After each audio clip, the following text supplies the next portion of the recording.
अंदर की बात।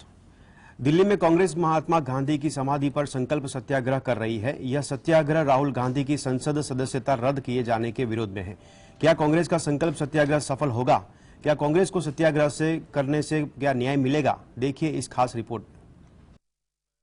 दिल्ली में राजघाट पर संकल्प सत्याग्रह में कांग्रेस अध्यक्ष मल्लिकार्जुन खड़गे, महासचिव प्रियंका गांधी, जयराम रमेश समेत वरिष्ठ नेताओं ने शिरकत की। तो राज्य की राजधानी और जिला मुख्यालयों पर भी प्रदर्शन के कार्यक्रम का आयोजन किया गया। कांग्रेस ने सोमवार को संसद में और बाहर तेज विरोध प्रदर्शन की रणनीति बनाई है।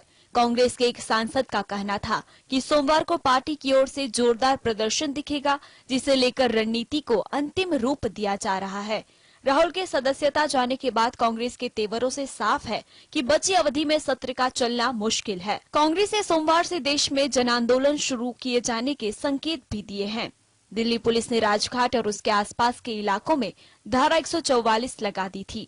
Bureau report, GSTV। पार्टी के पूर्व अध्यक्ष रहे राहुल गांधी की लोकसभा सदस्यता रद्द किए जाने के विरोध में 26 मार्च रविवार को कांग्रेस ने देशव्यापी सत्याग्रह आंदोलन कर रही है। तो दिल्ली में राजघाट में हो रहे कांग्रेस के संकल्प सत्याग्रह से संबोधित करते हुए पार्टी के महासचिव प्रियंका गांधी ने बीजेपी पर जमकर हमला साधा था। परिवारवाद को लेकर क्या प्रियंका ने दिया बया बयान, देखिए इस रिपोर्ट में।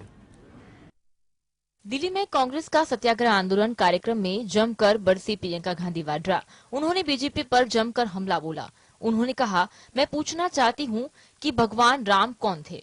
उन्होंने अपने परिवार, अपनी धरती के लिए अपना धर्म निभाया। क्या वो परिवारवादी थे या पांडव परिवारवादी थे जो अपने परिवार के संस्कारों के लिए लड़े? हमारे परिवार के लोग इस देश के लिए शहीद हुए। क्या इसके लिए हमें शर्म आनी चाहिए? प्रियंका गांधी ने कहा, इस देश को खून से मेरे परिवार ने सींचा है। हम डरने वाले नहीं हैं। इस देश के लोकतंत्र के लिए और मजबूती से लड़ेंगे। कांग्रेस पार्टी आज भी देश की आजादी के लिए लड़ रही है, जो पहले भी लड़ी थी। देश की सारी संपत्ति एक ही आदमी को दी जा रही है। यह देश की संपत्ति कोई राहुल गांधी की संपत्ति नहीं है, यह देश की संपत्ति है। Bureau report. राहुल गांधी लोकसभा सदस्य नहीं रहे, वायनाड की सीट खाली हो गई है, तो उपचुनाव कौन लड़ेगा तय नहीं है। राहुल अगले 8 साल तक चुनाव लड़ नहीं पाएंगे, ये भी तय है। अमेठी से कौन लड़ेगा तय नहीं। तब तक अब सबकी नजर प्रियंका पर टिकी हुई है। क्या प्रियंका लड़ेंगी चुनाव? क्या हो सकती है प्रियंका की रणनीति? देखिए इस खास रिपोर्ट में। राहुल गांधी लोकसभा सदस्य नहीं रहे, वायनाड की सीट खाली हो गई है, उपचुनाव कौन लड़ेगा तय नहीं। राहुल अगले 8 साल तक चुनाव लड़ पाएंगे, ये भी तय नहीं। अमेठी से कौन लड़ेगा तय नहीं। सूत्रों के मुताबिक शुक्रवार 24 मार्च की शाम हुई मीटिंग में सोनिया गांधी और प्रियंका गांधी वाड्रा ने ही पूरी सिचुएशन संभालने की जिम्मेदारी ली है। सूत्रों के मुताबिक वायनाड से प्रियंका गांधी के उपचुनाव लड़ने पर चर्चा हुई। केस की स्थिति के मुताबिक फैसला होगा, लेकिन राहुल नहीं तो प्रियंका ही होगी। दूसरा, जनता के बीच सोनिया गांधी फिर से एक्टिव हो सकती है। वे इसे इमोशनल मुद्दा बनाने में मदद करेगी। प्रियंका इसकी शुरुआत शुक्रवार को किए ट्वीट्स के जरिए कर चुकी है। Bureau report, GSTV। Eknath Shinde ने दावा किया कि कांग्रेस नेता राहुल गांधी ने विनायक दामोदर सावरकर का अपमान किया है और उन्हें दंड दिया जाना चाहिए। क्या अब भाजपा के साथ शिवसेना के निशाने पर भी है राहुल गांधी? देखिए ये रिपोर्ट। महाराष्ट्र के मुख्यमंत्री एकनाथ शिंदे ने दावा किया है कि कांग्रेस नेता राहुल गांधी ने विनायक दामोदर सावरकर का अपमान किया है और उन्हें दंड दिया जाना चाहिए। शिंदे ने कहा कि राहुल गांधी को जिस कानून के तहत संसद सदस्य के तौर पर अयोग्य करार दिया गया है, उसे यूपीए सरकार ने बनाया था और मोदी सरकार ने उसे महज लागू किया है। राहुल गांधी दोषी करार दिए गए और लोकसभा सदस्य के तौर पर अयोग्य हो गए। राहुल गांधी लगातार विनायक दामोदर सावरकर का यह कहकर अपमान कर रहे हैं कि सावरकर नहीं है जो माफी मांगे। वह खुद को क्या समझते हैं? उन्हें दंडित किया जाना चाहिए। शिंदे ने विधानसभा में कहा, सावरकर देशभक्त है। क्यों देशभक्त का अपमान? महाराष्ट्र प्रधानमंत्री मोदी और सावरकर का अपमान बर्दाश्त नहीं करेगा। लोग उन्हें महाराष्ट्र की सड़कों पर चलने नहीं देंगे। Bureau report, GSTV। वित्त मंत्री निर्मला सीतारमण ने सरकारी बैंकों के प्रमुखों के साथ यह बैठक ऐसे समय पे की है जब दुनिया के सामने 2008 जैसे बैंकिंग संकट का खतरा मंडरा रहा है। देखते हैं ये रिपोर्ट। वित्त मंत्री निर्मला सीतारमण ने मौजूदा वैश्विक बैंकिंग संकट के बीच सभी सरकारी बैंकों के साथ एक अहम बैठक की। बैठक में उन्होंने सभी सरकारी बैंकों की मौजूदा वित्तीय सेहत का जायजा लिया। इसके साथ साथ वित्त मंत्री ने सरकारी बैंकों को बैंकिंग संकट से बचने के लिए जरूरी हिदायतें भी दी। बैठक के बाद वित्त मंत्री ने आधिकारिक बयान जारी किया। वित्त मंत्री ने सभी सरकारी बैंकों को निर्देश दिया कि वो अच्छे से जोखिमों का आकलन करें। इसके साथ साथ बैंकों को अन्य अहम वित्तीय मानकों को भी दुरुस्त करने के लिए कहा गया। उन्होंने बैंक प्रमुखों से कहा कि वो तमाम उन बिंदुओं की पहचान करें जो मुसीबत बढ़ाने वाले साबित हो सकते हैं। वित्त मंत्रालय ने सरकारी बैंकों के प्रमुख के साथ इस बैठक से पहले सभी बैंकों से बॉन्ड पोर्टफोलियो की विस्तृत जानकारी ली थी। Bureau report. विधानसभा ने 2 प्रस्ताव पारित कर केंद्र से आग्रह किया है कि वाल्मीकि समुदाय को एसटी सूची में शामिल किया जाए। ईसाई धर्म अपनाने वाले समुदाय के लोगों को एससी का दर्जा दिया जाए। इस पर क्या बोले आंध्र प्रदेश के मुख्यमंत्री जगन मोहन रेड्डी, देखिए यह रिपोर्ट। आंध्र प्रदेश विधानसभा ने 2 प्रस्ताव पारित कर केंद्र सरकार से आग्रह किया है कि वाल्मीकि समुदाय को अनुसूचित जनजाति सूची में शामिल किया जाए और ईसाई धर्म अपनाने वाले समुदाय के लोगों को अनुसूचित जाति का दर्जा दिया जाए। हालांकि मुख्यमंत्री वाईएस जगन मोहन रेड्डी ने सदन को आश्वासन दिया कि एसटी सूची में वाल्मीकि समुदाय को शामिल करने से दक्षिणी राज्य के एजेंसी क्षेत्रों में पहले से रहने वाले एसटी समुदाय के लोग प्रभावित नहीं होंगे। इसी तरह उन्होंने इस आशंका को दूर किया कि कुन्नूल, कडप्पा, अनंतपुर और चित्तूर जिलों में रहने वाले इन समुदाय के लोगों का आरक्षण कम नहीं होगा।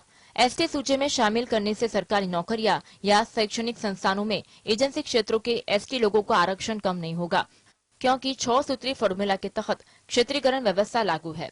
Bureau report, GSTV।